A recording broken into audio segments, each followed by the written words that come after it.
Look up, look down, look out. Here come the Monkees. Mickey, David, Mike, Peter. We're talking about them in Monkeying Around. That's right, Monkeying Around has everything, including interviews, Episode reviews. album discussions, and other incredible surprises. Monkeying Around, a podcast about the Monkees. Welcome back to Monkeying Around. This week we are talking about a Monkees episode, Too Many Girls, or Davy and Fern is the alternate title.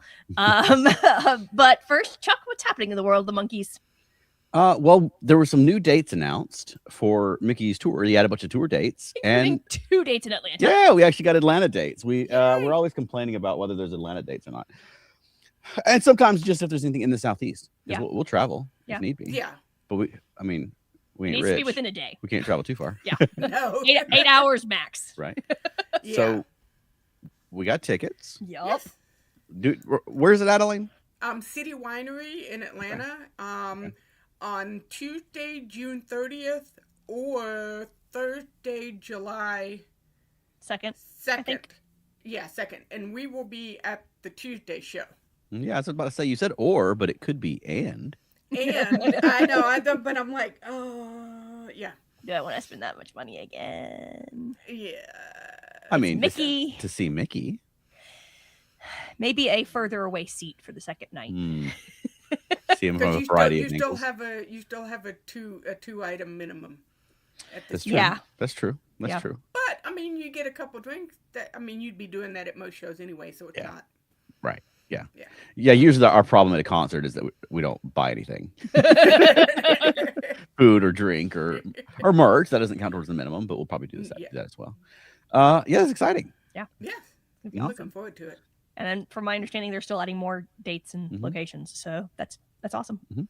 Also, the Pisces, Aquarius, Capricorn, and Jordan's Limited Super Deluxe Edition has hit streaming platforms for real this Right. time, Yes. not Yeah. just for an hour. So if you've not heard it, this is a great opportunity for people because there's a lot of great stuff on this collection. Yeah. Mhm. I like some of the. Well, okay, let me rephrase this.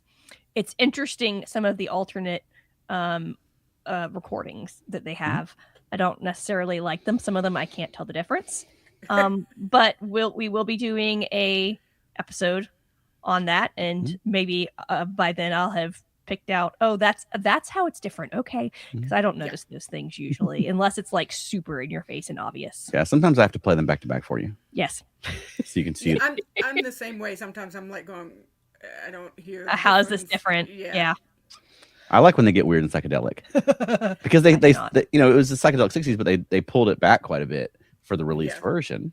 I would like to listen to an entire version of it with the more the more psychedelic versions of the different songs, but also some of the little intros and little bumpers and things that they had to put in between. I think that'd be fun. I do like some of the bumpers Yeah. that weren't included originally. Those are fun. So that's good. Yeah, but also, I mean, you sort of skipped over Veronica, but tonight we're also going to be talking about Yes. Neil Sedaka Mhm. because Neil Sedaka passed away just recently. I think it was last month. And he was hugely influential. Yeah, Mickey mentioned him every single show I've seen. Yeah, him in and not every just time. for his contribution to the Monkees, but just to his contribution to popular music. Yeah. Because I mean, he had an incredible array of songs. And for anyone who's watching us live, feel free to jump into the comments and let us know what your favorite Neil Sedaka song was. Veronica, do you remember him being a character in Beautiful Cara King musical? I feel like he was. I know he was, but I Don't was asking if you remember. remember. It. No. Do you remember him, Elaine? Wasn't he part of that other the other duo? No. No, different Neil. Well, So- he worked with Carol Bayer Sager, so Right. is that related? Right. somehow? Well, Neil Sedaka and Carole King were high school sweethearts. oh, and his that's first- right. And his That's first big hit was a song called "Oh Carol," That correct. and then she had a response song called "O'Neill." Yes, I which remember are fun. that bit now. Yeah, Okay. yeah. And I we all saw that play together, and Rocky, you and I've seen it twice. So I was just Yeah. wondering if you guys had picked that up. But No. yeah, I mean his contributions to the Monkees, and more of the Monkees he wrote when Love Comes, or co-wrote, like you said, with Carol Bayer, when Love Comes Knocking at Your Door, and then Yes. for Instant Replay they had The Girl I Left Behind Me. He also wrote I Go Ape for 33 and a Third Revolution per Monkey. Not that anybody needs to remember that. Not his Um, claim to fame. and then Rainy Jane for Davy, for Mhm, Davy's mhm, 1971 solo album. mhm. Yeah. Yeah. When Love Comes Knocking at Your Door is a great song. Yeah. That's one of my favorites. Yeah. And I mean, I like The Girl That Left Behind Me as well. I don't think that's as memorable. But I mean, you go back into, I mean, some of his earlier work, and I mean, songs like Breaking Up's Hard to Do is a classic. Yes. I mean, that they played that on the oldies station when I was growing up. I've talked about this before. I grew up in the 80s and 90s, and oldies radio was where I became familiar with a lot of these songs. So the songs that they had in rotation are very meaningful and memorable to me. And Calendar Girl. I mean, the Happy Birthday Sweet 16, we did a parody of for our Star Trek show. We have a different version of that song where we changed the lyrics. Yeah. But so every time I hear that song, I listen to it many times, editing and recording that parody. Yes. So I can't hear the actual song anymore because Right. in my brain it's our parody song. yeah. So yeah, I mean, Neil Sedaka has even had an impact on Felt Nerdy for our puppet shows. Yeah. Very good, You know? Yeah. Well, I didn't realize this, but he wrote Love Will Keep Us Together, that Captain and Tennille did. And I love that song. That was, Yeah, he was a phenomenal songwriter. yeah. And very hooky melodies, Mhm. very memorable songs, and I mean, he had a huge impact on early rock and roll, early pop music. Mhm. You know, so yeah, we just wanted to take a minute and pay our respects to Neil Sedaka, and you know, if you're out there, Neil, thank you for your contribution to the Monkees and to your contribution to music. Yeah. Yeah. Okay, we want to get to something a little bit lighter. Yeah. How many girls? Too many. Just not enough. Too many. Just enough. Like TOO many. Right. Too many girls. Not the number 2. Right. TOO. Well, what do you guys think of this episode? I like that there was bandiness going on. I liked that there was a girl that was basically like being the female version of the Monkees and putting on like characters and trying to trick the Monkees, specifically Davy. True. Multiple times. So I thought that was interesting because that's usually something the Monkees do, is try to trick the bad guy, but this time the bad guy's daughter or bad gal's daughter was trying to trick the Monkees. So I thought that was a little cute turn on its head. There wasn't a whole lot of, I mean, other than the scene where Davy's judging the beauty contest, I don't think there's a whole lot of memorable stuff. But I enjoyed it. You don't think there's a lot of memorable stuff in this episode? This is like a classic. Really? I've seen this one numerous times. Yeah, And this is like a Monkees I only classic. watched it once for this episode because I have seen it enough where, you know. Well, then you take it away. I know. Rocky's like, meh.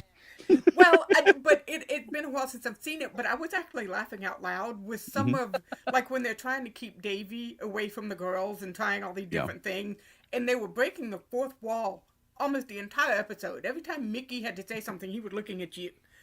or Mike would look, and it's kind of like, you need to pay attention to Davy. Don't talk to me. Talk to Davy. Right. But yeah, because they kept appearing out of the refrigerator. I don't know where they were every. Yeah, I like that little. It was like almost like a Looney Tunes sequence where girls are just like like you said, they're popping out of the fridge. They're appearing just boop, boop, boop, boop, into the room. Davy is coming down the staircase, and then the last one that Mike tried, and she's like lunging, like, no, I need him. She's like, get out the door. Right. Yeah, and it's playing very heavily on that Davy and the girls thing. Yeah.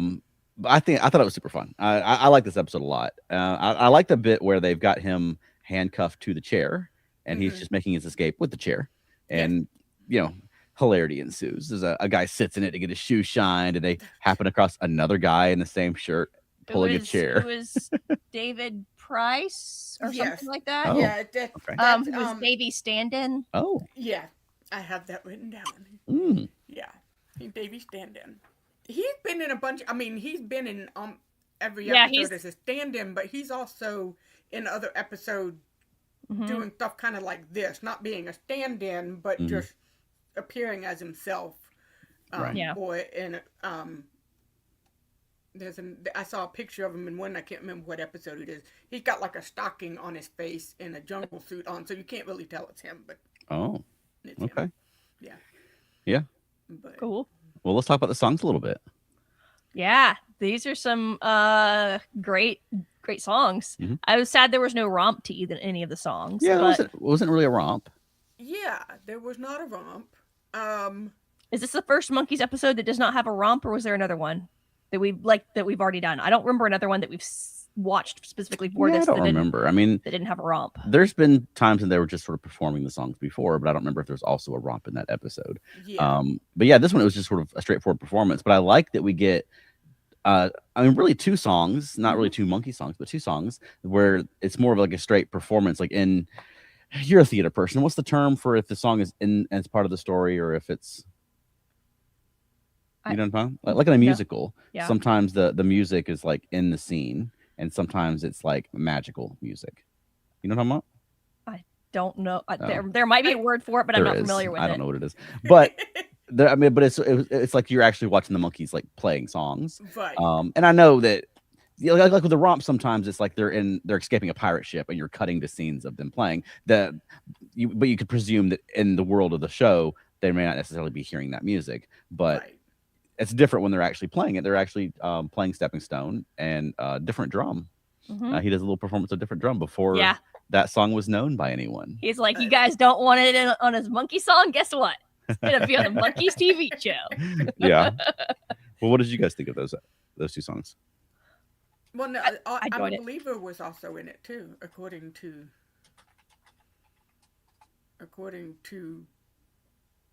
Wikipedia. Something? I don't remember that. So, diegetic music is the term for music that exists within the fictional world of a film, play, or game, and this contrasts with non-diegetic music, which is the score, which is only heard by the audience. Ah. Mhm. But the score is different than a song. Right, but it's the music that is only heard by the audience is non-diegetic, and if it's heard by the characters in the story, then it's diegetic. Okay. Mhm. I've never heard that word. Yeah, 2 theater degrees, and I knew that, and you didn't. You didn't know that. You looked it up. I knew there was something to know, though. I knew that I'd forgotten something. Oh, What did you think of this little version of different drum? I loved I it. did not realize it was different drum until I was reading up on it. I was like going, "Oh, that's what that was?" Okay, because I don't always know lyrics to songs, and so plus the way he was singing it was Mhm. very not in very tune fast. and very weird. What was his little alias, like Billy Joe Hofstetter or something like that? It was, yes, Billy Ray Hodstetter. Billy Ray Hofstetter. So do you think in '67, when Linda Ronstadt and the Stone Ponies released different drum, I think there's people out there who are like, "Hey, that's a Billy Ray Hofstetter tune that they're covering there." I doubt it. That would have been You don't think anyone made the wild. connection between this No. episode and that song? No. Well, do you think different drums should have been a Monkees song? Yes. Yes. I agree with you. I like that we got an almost version Yes. in Dolan Sings Nesmith. You know, Yeah. it's not quite a Monkees version, obviously, but I like that. I like that it's part of the Monkees world, even in this small way. Yeah. All right. So we had a commenter. I think this is a first time commenter by the name of Matt Sweatman, who said, "I caught the bit from different drum in this episode." Hey, Matt caught it and you didn't, Elaine. Hey. I don't always understand Yeah. lyrics. I mean, Yeah. I am hard of hearing and wear hearing aids, and lyrics sometimes go over my head. And I was being funny. Matt's a longtime friend of the show and married to one of the hosts. And I'll leave it to the audience to figure out which of the three. That would be a little awkward. So what did we think is the version of Stepping Stone? Because we didn't. Oftentimes you just get not necessarily the album track, but a very studio sounding track. So what did you think of the version that we had of Stepping Stone in this song? I didn't liked notice it. the I'm kind of it was at the beginning of the episode, like Yeah. when all of a sudden girls were appearing. One thing, my brain is going to another thought, so I can't Oh, concentrate on okay. this Well, one. go ahead and let it go. What's the other thought? Well, somebody shared, and it may have been on the Zilch page, a clip, a 3-minute compilation of Peter mouthing the words of other Monkees lines that they're saying them. And so this entire episode, I was watching him do that, and I was trying to see if he was doing that when they were singing too. Oh. And it was very distracting because he does. Like Michael B, it's time to go over this way, and you see him over going. He's moving his lips. He's mouthing everybody else's lines. It's hysterical. Rewatch an episode and just watch Pete. Yeah. Okay. Okay. Yeah. Okay. Wow. Yeah. Okay. Well, what do we think of the performance of "I'm a Believer" in this song? You can't go wrong with "I'm a Believer." Plus, I like those yellow shirts. Mm-hmm. They were really pushing that song hard through this period because the last several episodes we watched, and I get it's the big single going on at this time. But yeah, they were pushing that song hard throughout the last several episodes we've watched. Yeah. It's a great song. Yeah, but I mean, you could drop "I'm a Believer" in anything, and it's I'll sit there and bop. Yep. It's a great song. Yeah. Written by another Neil Diamond, not Neil Armstrong. Everybody's low energy today. I feel like I'm giving a team meeting at work. maybe if I had it. There you go. There you go. Okay. Well, did you do any research on the actors? On the people? Yes, I did. Well, I did see a note because with the beauty pageant scene where Fern comes out with long hair and a green belly button for some reason. I didn't quite get the jewel in her belly. That's kind of a fashion thing. I've seen ladies with. Well, she needed to have more, like to be like Goldie Hawn and Laughing, like to have her whole everything painted. Sure. But anyway, in the original airing, they blurred her cleavage on NBC, but in other reruns they left it as is, which I was like, that's interesting. They also would crop it. Yeah, we watched and compared both versions, and there's definitely they would crop in on her and then blur. Yeah. Oh, that's interesting. Right. Well, do you think that was necessary? I know it's a censorship thing, but do you think that seeing a lady in a bikini or a young woman in a bikini would drive people to go wild? Yes, they thought it would, but I mean, it just. Of course, I'm looking at it with a more modern sensibility. She took the girl in a bathing suit. It wasn't like she was busting out at the scene, for lack of a better way to put it. I mean, she was very appropriately clothed in her bathing suit. I mean, so yeah. I mean, although I do remember thinking she really doesn't. I know she wanted to be on the show, but she did not want to be a part of any of these hijinks that her mother was putting her up to. That's what it seemed like throughout most of it. Until we got to this. Yeah. Okay. And then she seemed into it. Yeah. Okay. Yeah. And I don't understand why Davey was like, Fern, I love you. But then when they went to actually do the show, she no longer has the long brown hair. Yeah, because she had short hair the whole time, and then she had the long hair, and then all of a sudden the short hair. I like the short hair better on her. But also, it seemed when she first came out, it looked like she was really, really tall. But then as they got closer together, she got shorter. Okay. It seemed the same height as Davey. Maybe it was a weird perspective. Do you happen to know how tall that actress is?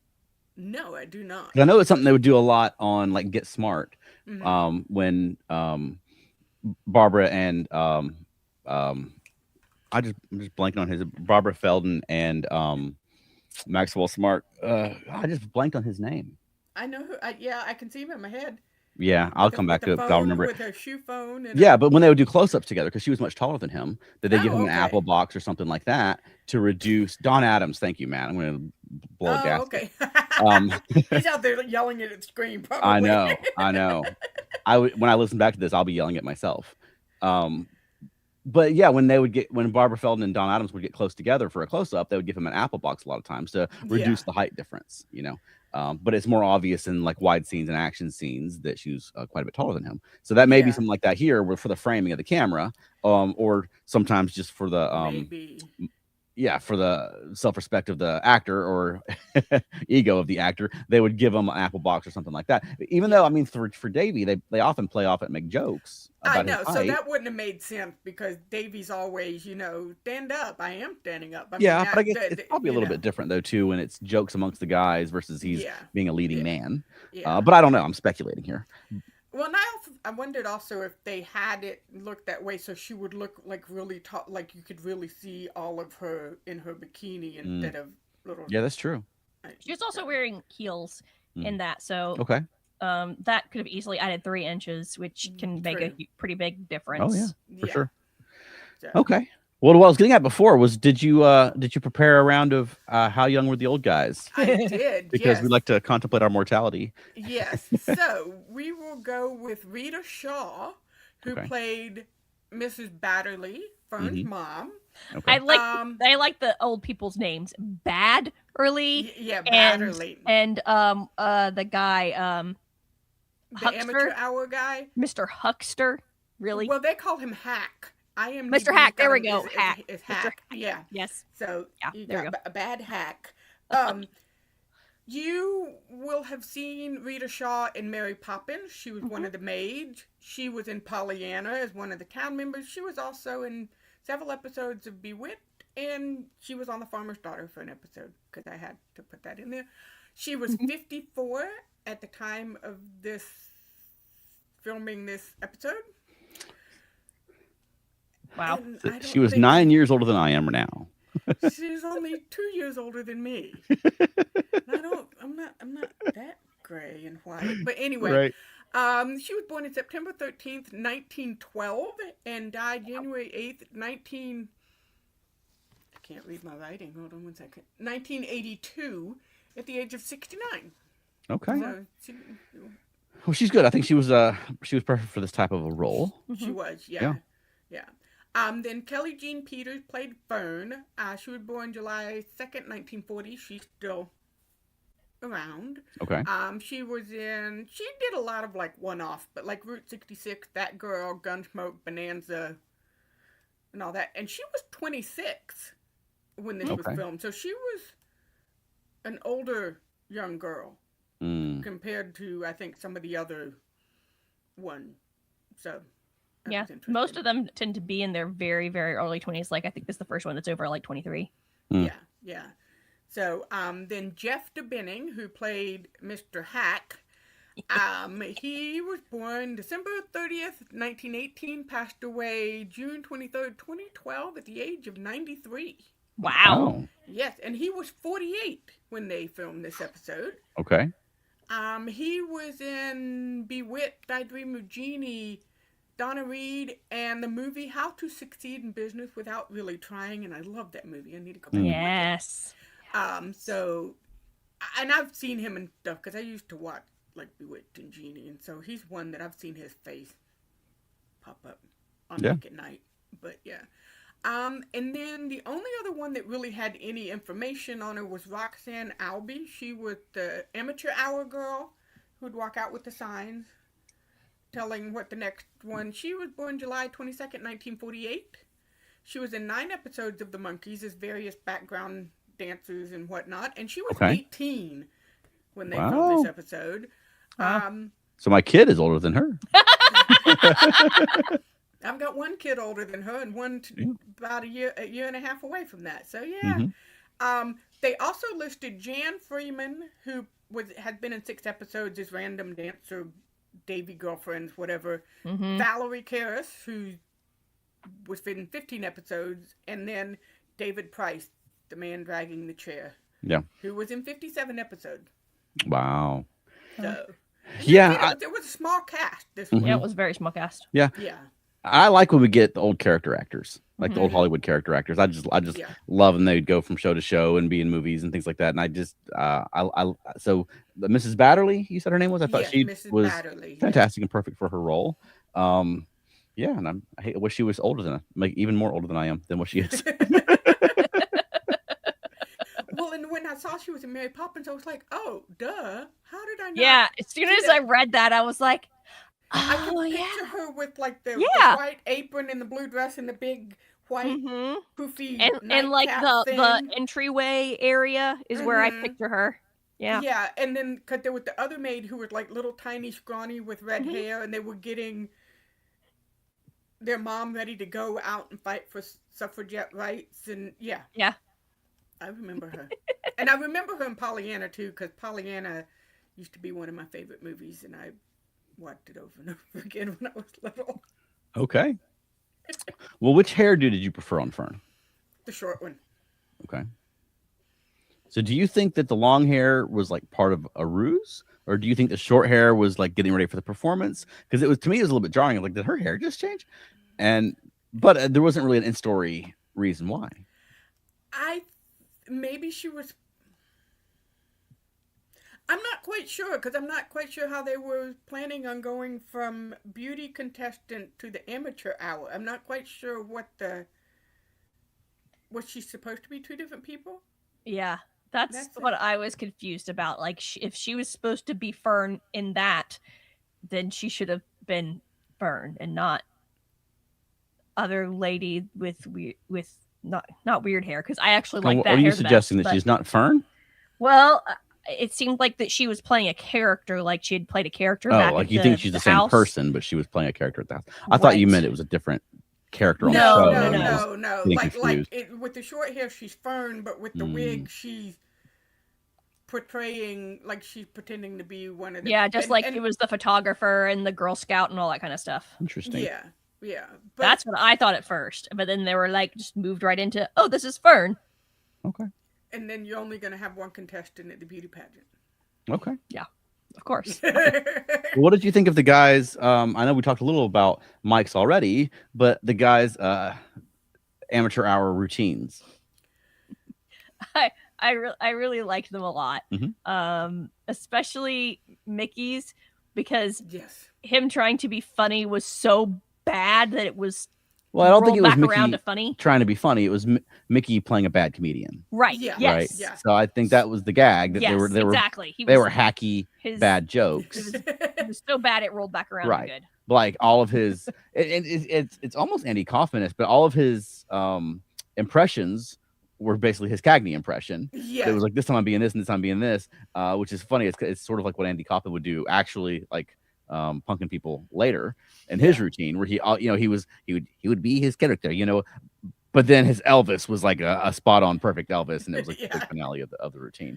But no, I thought they suited him very well. I really liked the magic routine, the comedic, like all the tricks go wrong routine. I thought was very funny. And I liked that the hat, the milk doesn't come back out until after he puts it on at the end and he starts crying and that sort of thing. I thought that was fun. And although I felt over spilt milk bad for that poor, was it a dove? I felt bad. Yes, I was like, that was a little dark. Baby.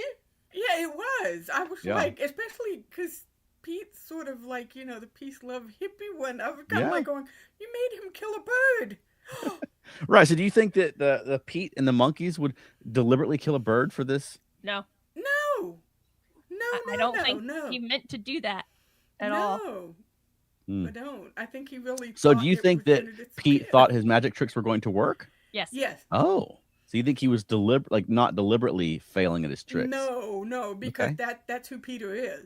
Sure. I mean, I know everybody jokes around that Pete's the dumb one, and in real life he was not. But his character, Peter and the Monkey, he that kind of innocent. Like he would have like, I know how to do these, and then not understand why it doesn't work. Right. Yeah, I sort of took all of their routines as if they were deliberately bad.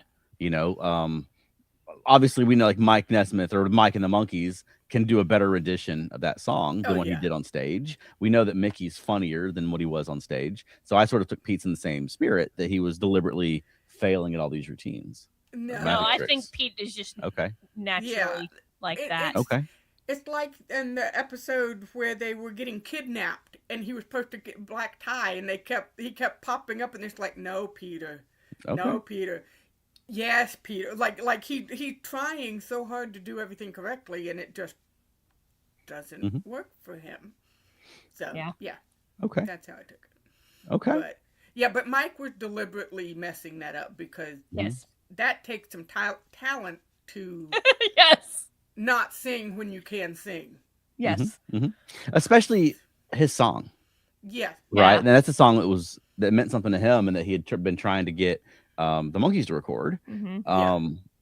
So it is interesting that I wonder, I don't know. I'm someone who has a copy of the shooting script would be able to tell us, but I wonder if it was scripted that's the song he sings, or if he brought it to them. I'm sure he brought it to them, or he just did it. Right, but they I mean, were yeah, probably but like they're play a bad song. all right. Okay, so yeah, they you think they just let him go up there and just riff, I feel or like do you it. think they said like, "Hey, Yeah. Mike, you got a song you can sing"? And he was probably like, yeah, and did it. Okay. 'Cause we Well, know I expect there. I mean, there would have to be some sort of conversation because you can't just let him go up there and just sing anything because like you just They won't let a monkey just go up there and sing anything, Right, but or the what- monkey won't just go up there and sing whatever he wants. what I'm especially saying Mike. is that you have musical clearances, and so if he got up there and sang a song that they didn't have clearances for, they have to pay. You know, so maybe he said, "I've got my own song I can sing," Yeah. and they said, well, "Great." yeah, You know, yeah. But okay. That's but interesting. but Mickey, I did, yeah, no, his was so bad they were good, and I do love that. Even though it was all James Cagney, they each had different hats. He had a different hat for he was committing to the different hat.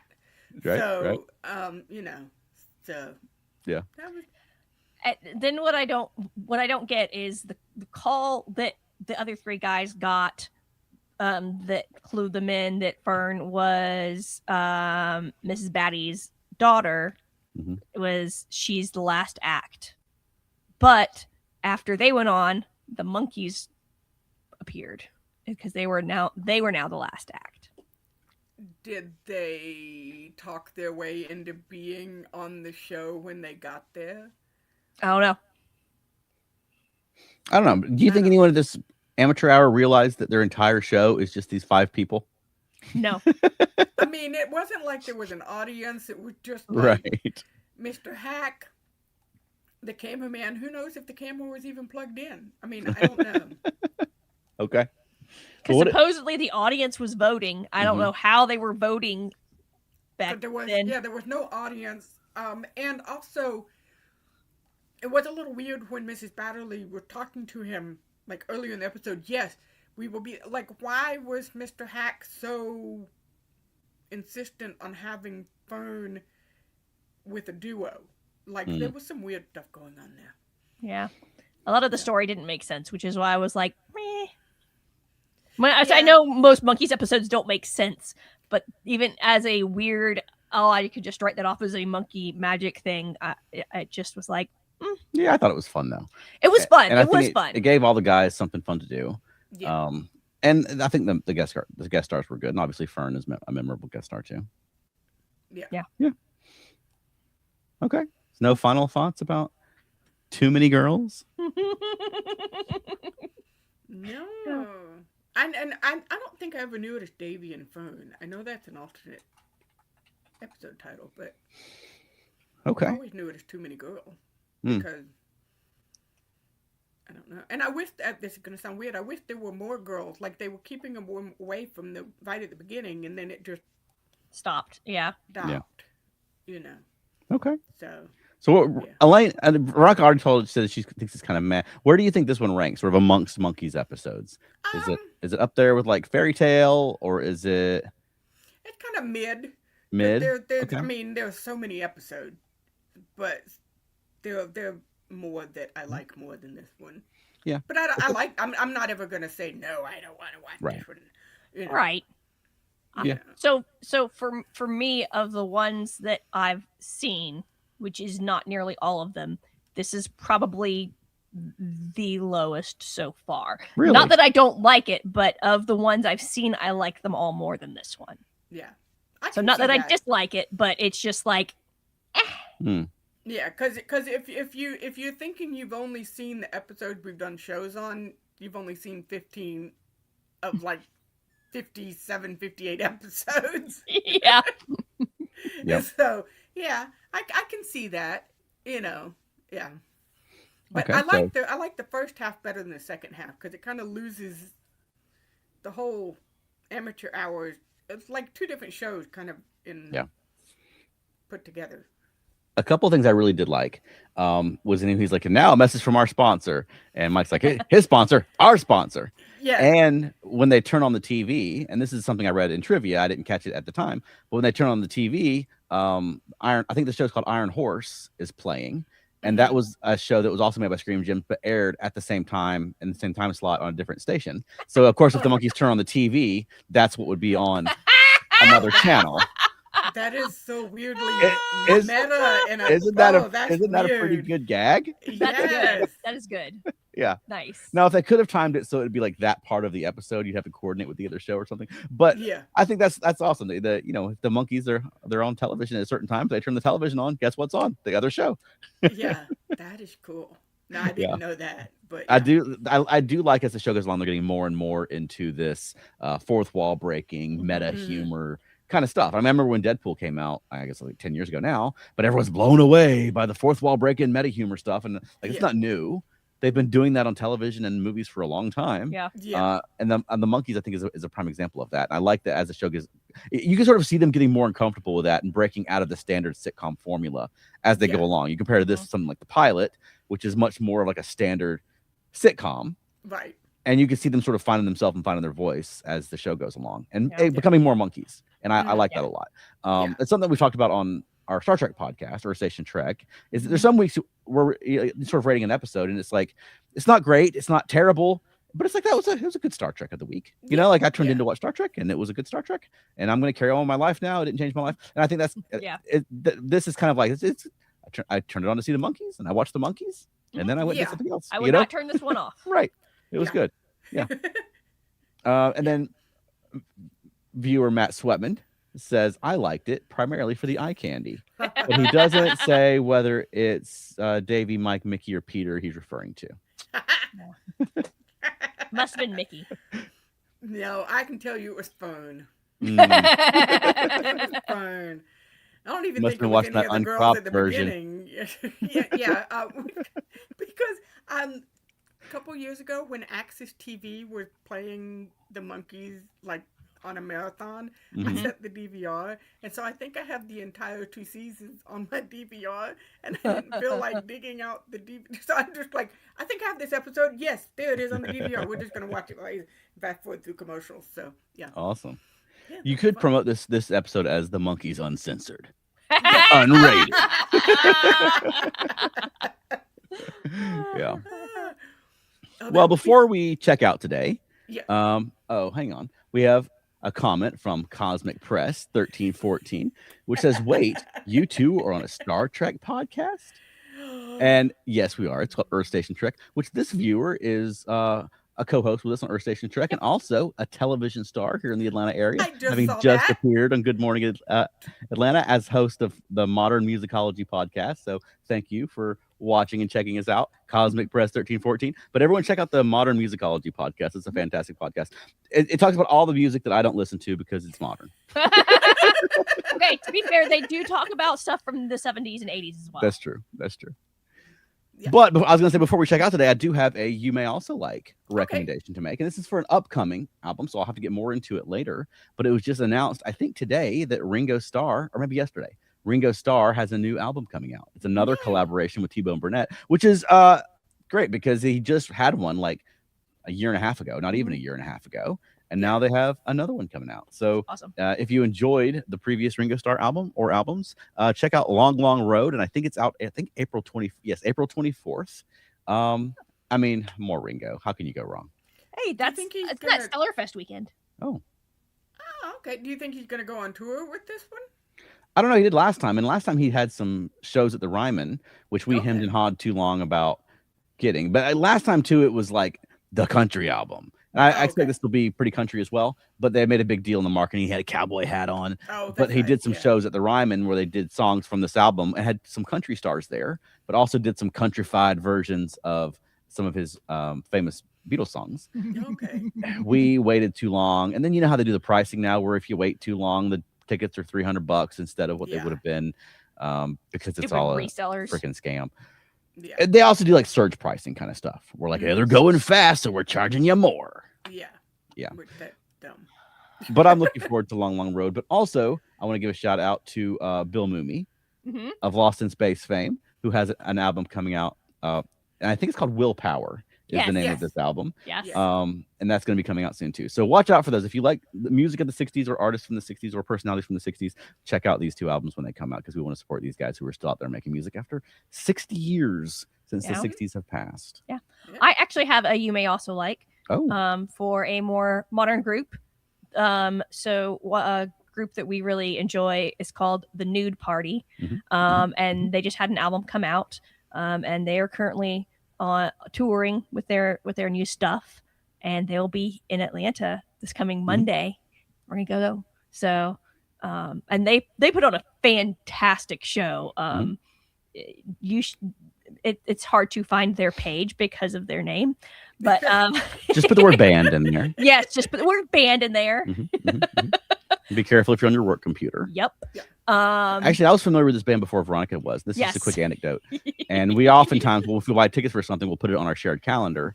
And so she's in the kitchen, she's looking and it said, like whatever date it was, the nude party. And she was like, what is this? Because he plays this music and I don't always know who it is because he's playing it from his Spotify and I'm not paying attention. I'm just like jamming out.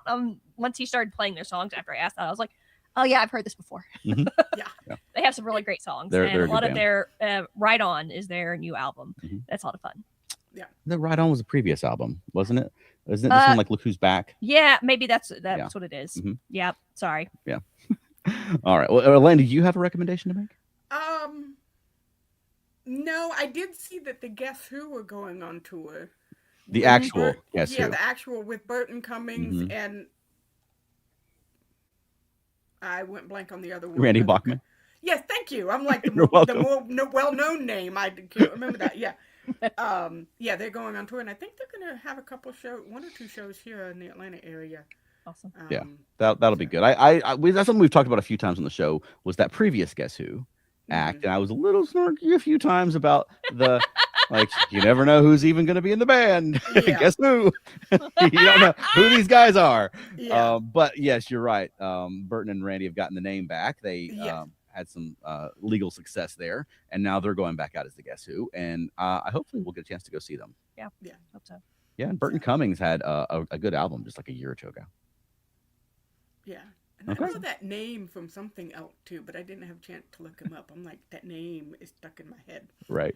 But I don't know why. Okay. Well, this has been fun. Yeah, this is a little bit impromptu. We just decided to just in the last couple of days. We had a little bit of a hiatus through the holidays because that gets a little bit busy, and then life was a little bit busy. So we're putting a schedule together, and we're going to be doing more of these lives and more audio podcasts. So if we pop up on anyone's feed and startle them, we're back. With our loud laugh.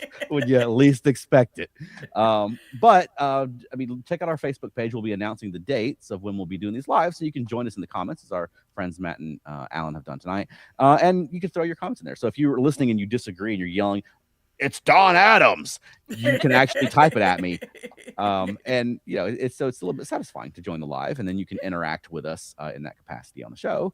But as always, we'll be available on the Monkeying Around podcast afterward on your favorite podcast platform. But we missed everybody. We're happy to be doing this again. We've got some guests lined up. We've got some good topics lined up. There's a couple of Monkees releases we've not talked about yet, so it's going to be a good time. This is the 60th anniversary of the Monkees this year, so it's party time. Yay! That's right. All right. Elaine, where can people find more of you? You can find me on Facebook at Monkeying Around, Blue Sky at Monkeying Around. Our email is monkeyingaroundpodcast@gmail.com. You can also find me on Facebook at Elaine and Matt Watch TV, where I chronicle what me and my husband Matt are watching on TV. And how about us, Chuck? Earth Station Trek, our podcast about Star Trek, where we journey from the early days on NBC to the future on Paramount Plus and everywhere in between. You can find that on YouTube live on Thursday evenings at 8 p.m. Eastern, or on your favorite podcast platform as Earth Station Trek. It's a fun show we've been doing for 5 years, talking about new Star Trek, old Star Trek, anything Star Trek. And what else? Felt Nerdy, which is our puppetry performance. It's a big thing that we do. We've been doing that for 13 years. Now we do family-friendly things for children and at theaters. And we're going to be at the Aurora Theater the first Saturday, May 2nd. Yeah, we'll be at the Aurora Theater in Lawrenceville, Georgia.